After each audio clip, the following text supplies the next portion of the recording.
Salamo fahavalo amby zato. Tononkira. Salamo nataon'i Davida.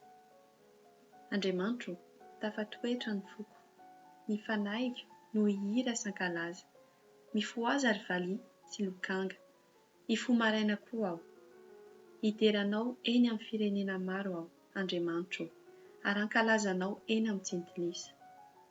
Fa lehibe mihoatra ny lanitra ny famindraponao, ary mipaka eny amin'ny rahona ny fahamarinanao.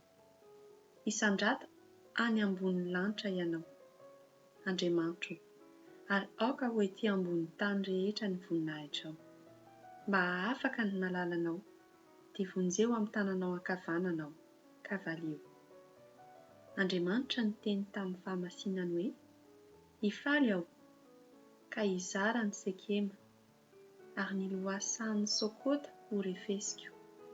Ay Gileada, ay Manase, ary ny lohako Efraima, dia himpanjakako Joda. Tavin-dranoko fanasana Moaba, Edoma no hanipazako ny kapako. Noho ny amin'ny Filistia ho iobeko. Iza no hitondray ho any amin'ny tanàna mafy? Iza no hitarika ahy ho any Edoma? Tsy anao va no efa nanaranay, Andriamanitro, sady tsy mivoaka miaraka amin'ny miaramilanay, Andriamanitro? Vonjeo amin'ny fahavalo izahay, fa zava-poana ny famonjena ataon'ny olona.